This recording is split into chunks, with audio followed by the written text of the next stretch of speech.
Welcome to Sports Scene TV. I'm your host, Roddy Layton. Tonight we have a special edition of Sports Scene TV with a special guest, Spencer Stueve, I should say author Spencer Stueve, who's coming out. His book has just been released, UCLA Football Encyclopedia, From Tears to Touchdowns. Spencer, thank you for coming on.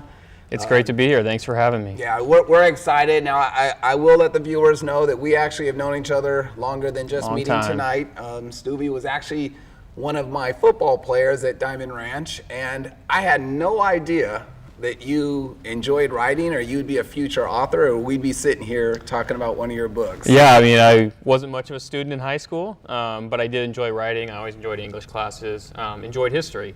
And so kind of when I was at Mount Sac playing JC football, going to school there, I really started to focus a lot more on school. I really enjoyed writing along the way, and decided that I wanted to major in history.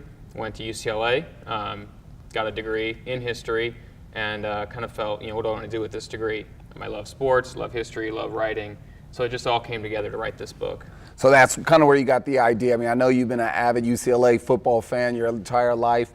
Was it in high school you were thinking about this, or is it just kind of when you transferred to UCLA? Was it a paper that got big, or how did this happen? It's really something I didn't think much about until after I graduated. I thought maybe I could write a book on something at some point down the line.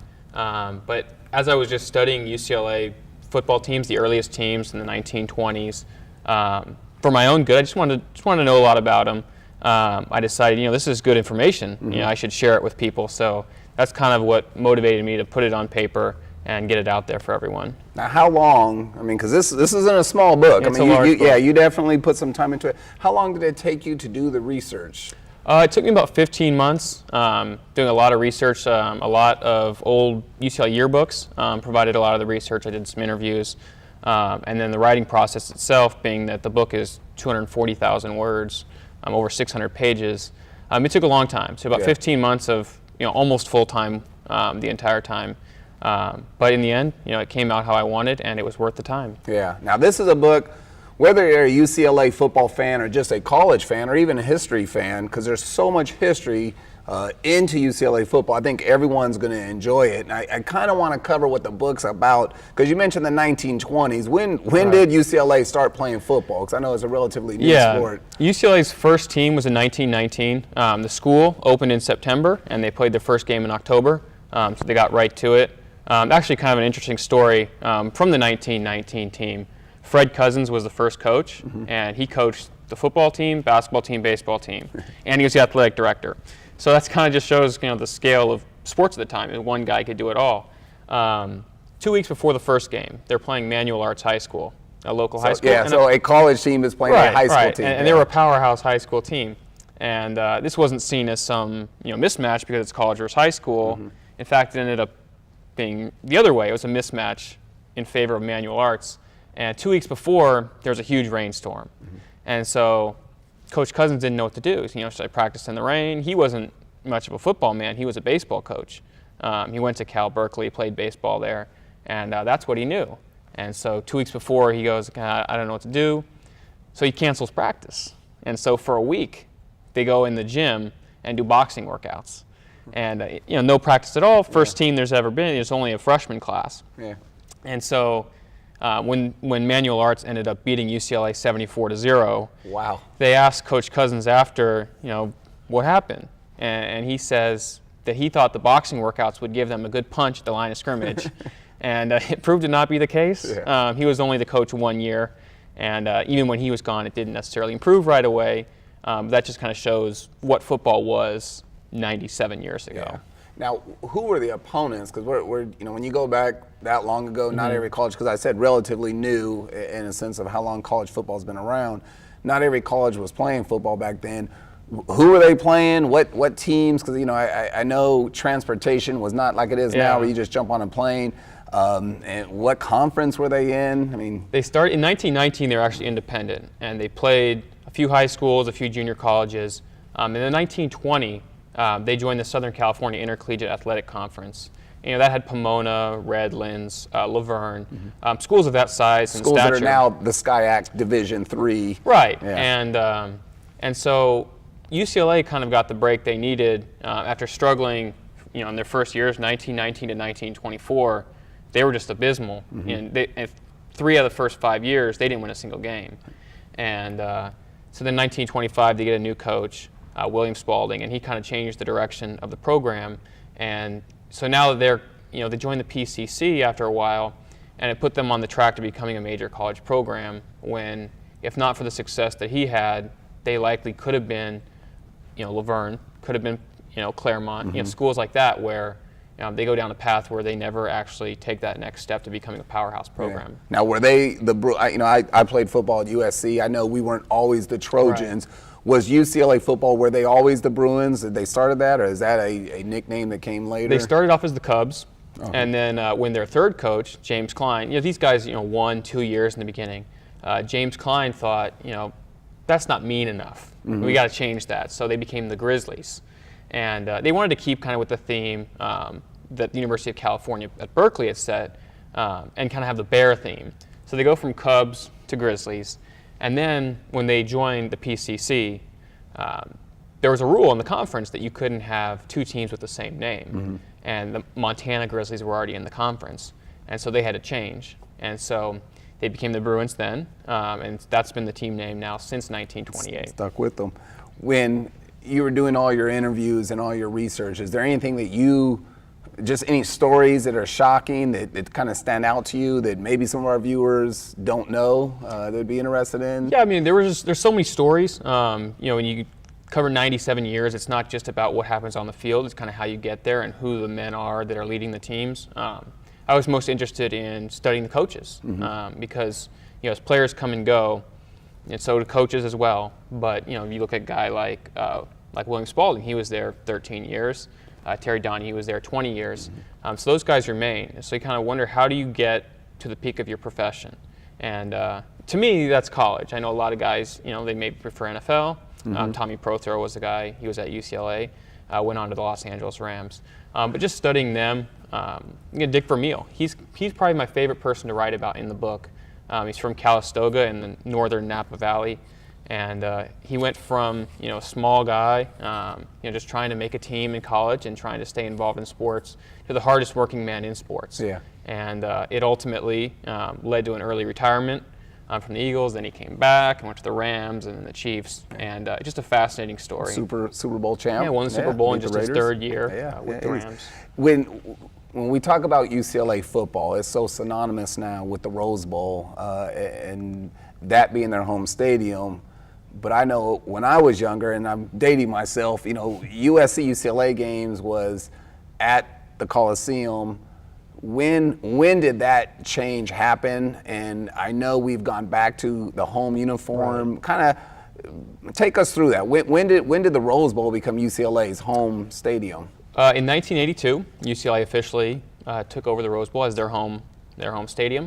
Prior to that, they actually started off on Moore Field on their old Vermont Avenue campus. That's prior to them even being in Westwood. When they moved to Westwood on the new campus prior to the 1929 season, that was actually called the Beverly Project because the close vicinity to Beverly Hills. And so then they went from Moore Field to the Coliseum. And they're at the Coliseum longer than they've been at the Rose Bowl. And the whole time it was both UCLA and USC's home field, so they wore home uniforms. And then in 82 and 83, one game at the Rose Bowl, one game at the Coliseum, it was the same thing. It was considered that both teams were home teams. And then officially in 84, they went away from the home uniforms, and UCLA was home or USC was home, depending on where they are. One would wear their regular uniforms, one would wear white uniforms. And so then when Rick Neuheisel was at UCLA, he brought it back. It was his idea to bring back the home uniforms for both teams because his time was actually split. Yeah. He got to UCLA and they were still at the Coliseum. By the time he left, they were playing at the Rose Bowl. So I think it's just one of the coolest traditions I think in college football. I agree. And when people talk about an inner city rival, again, a lot of the players from USC, UCLA, we would see each other in town. A lot of us played against each other in all-star games or something else. Now, I don't like admitting this, but in 1995, my senior year, we did lose to UCLA. We were in the white uniforms. We were into the home and away uniforms. Anything in '95 that we could? Do I have to read it all over again? I think you've got to rehash it. The 1994 and '95 teams. There's really nothing, all that memorable for UCLA. They were very average teams. Thanks. Rub it in. Rub it in that an average UCLA team beat the Trojans. Actually, both years in '94 and '95, USC was better than UCLA, but UCLA was able to win the game against them. Actually, in '94, UCLA throughout the entirety of the season would win, lose the whole year, and it started into the '95 season about halfway through the '95 season. So that just shows the level that UCLA was at that point. Terry Donahue was on his last legs. He retired following the '95 season. And they were an average program at the time. Yeah. Even though he had a lot of success early in his career, UCLA would kind of plateaued. But they did beat USC. I think the whole decade of the 90s, actually, I think UCLA. Late in the 90s, 97, 98 were two very good UCLA teams. But really it was starting in 1989 that UCLA went from a traditional powerhouse program. I know a lot of people maybe don't view them as that anymore. But for the majority of a half century, they were a great program, and they slid a bit, but we're hoping that there's a turnaround at some point. Now, I think Bob Toledo was the offensive coordinator. I think Rocky Long was the defensive coordinator when I was playing, and then Terry Donahue, I think that was his last year in '95 against us. Right, it was, and he actually, against Arizona, 3 weeks earlier, before the UCLA-USC game, UCLA beat Arizona, and Terry Donahue he tied the record as the all-time wins leader in Pac-10 history at the time, and then they lost 2 in a row, and he needed one win to take sole possession of the record, and they were underdogs against USC. But then when he beat USC, that gave him the record. And I think that also bumped him his overall record versus SC. UCLA fans view Terry Donahue pretty favorably now. And a big part of that is that he had a winning record against USC. Because going into that game in '95, he had a 9-9-1 record. If he loses, he's got a losing record. If he wins, he's got a winning record. So that really kind of swayed public opinion. And that he won. It was really good for his legacy. Yeah. Now, anytime we talk about the USC-UCLA rival, on the SC side, we talk about who stood out that game. The UCLA side, I know there was a special year with a quarterback that's really a great story. Is that story in the book? Are you talking about Gary Beeben? Well, that would be the legendary Heisman we'll talk about. I'll talk about John Barnes. Okay, yeah, John Barnes, one of my favorite stories that there is in this book. I actually talked about it extensively in 1992. USC beating UCLA by 14 points in the fourth quarter, and USC was again the better team, but UCLA, they had the magic. John Barnes throws a touchdown, get within 7, throws a deep pass to J.J. Stokes, gets him close, score again, tie the game. And then so with under 3 minutes to go, USC punts, pins UCLA deep. UCLA's within the they're like 8-9 yard line, something like that. And Rick Neuheisel, who was the quarterback's coach at the time, he had spoken to Barnes and said, I think USC's got our signs figured out. Instead of tapping your helmet for a streak against the USC press, just make eye contact, and that's the sign for a streak. Yeah. So USC's pressing J.J. Stokes on the outside. He gives him the look, runs a streak, throws a perfect pass. UCLA scores. Stokes weaves through traffic all the way, scores. And in the end, it actually wasn't the deciding play because USC quickly went down and scored. But then they went for 2, pass was knocked down, UCLA wins. And John Barnes, what's so fascinating about him is he was a 5th-string walk-on quarterback at the beginning of the year.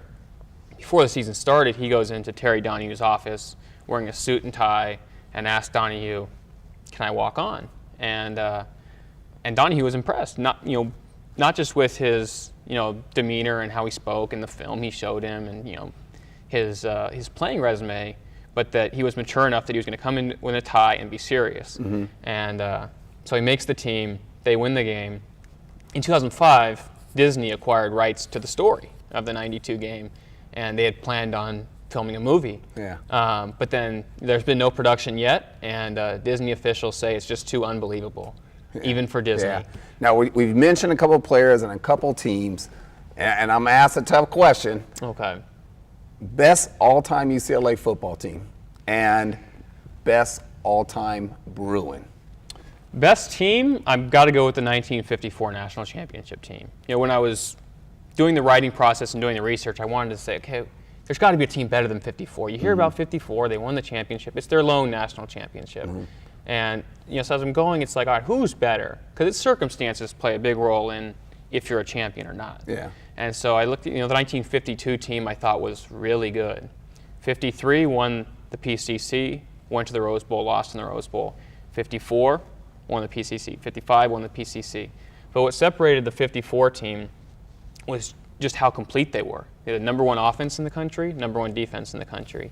And they won the national championship in a split national title. This is before the days of the BCS and now the College Football Playoff Committee. And they split the title with Ohio State. And what's interesting about that is Ohio State and UCLA had two common opponents, Cal and USC. And UCLA won both, so did Ohio State. But it was by a bigger margin in both for UCLA. And the only thing that prevented them from playing each other in the Rose Bowl was a short-lived rule by the Rose Bowl committee not allowing a team to play in the Rose Bowl twice in a row. It was called the no-repeat rule. And so since UCLA had in 53 won and played in the 54 Rose Bowl, they couldn't play in the 55 Rose Bowl. And so it prevented what they called the game of the decade at the time. Yeah, I'm sure they changed that rule after and that. So, so it was changed, and it actually 2 years in a row made a difference because since Ohio State was able to play following the 54 season, UCLA wasn't. UCLA won their conference PCC in 55. Ohio State won the Big Ten in 55, but then they weren't allowed to play. So it prevented the matchup twice in a row. Yeah. And but really looking back at it, I think UCLA was clearly superior to Ohio State when you just look at all the factors. And I think if it was different now, they would play each other and we'd know. Yeah. But I think that's the best UCLA team ever. Yeah. Top Bruin. Kenny Easley. Nice. Kenny Easley. He's the guy, side of the ball. He's a guy. I have a thing I should have known. A defensive guy. Yeah. Really, it's kind of hard to pick. When I'm thinking about who's the best, I thought about 5 guys at first. Kenny Washington, I'd probably have as the 5th best player. He was really the pioneer.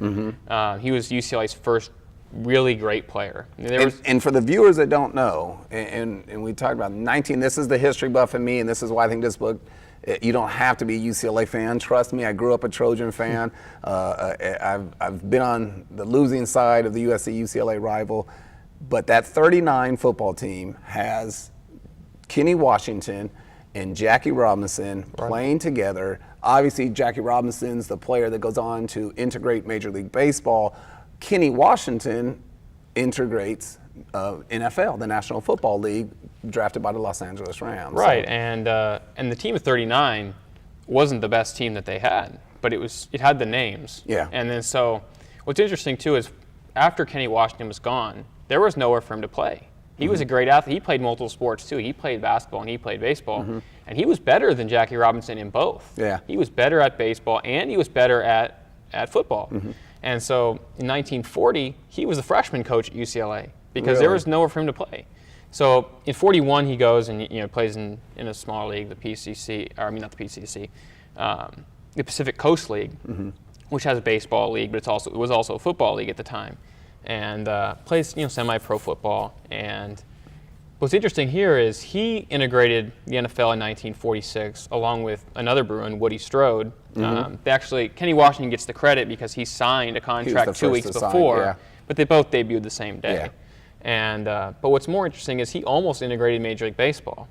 Kenny Washington. He actually, the Dodgers actually wanted to sign Kenny Washington before they wanted to sign Jackie Robinson. But the Dodger manager at the time, Leo DeRocher, he wanted him to play in Puerto Rico and then try and pass it off as a Puerto Rican, natural-born Puerto Rican. And Kenny Washington didn't want to do that. So he eventually led to 2 UCLA Bruins, integrating each league.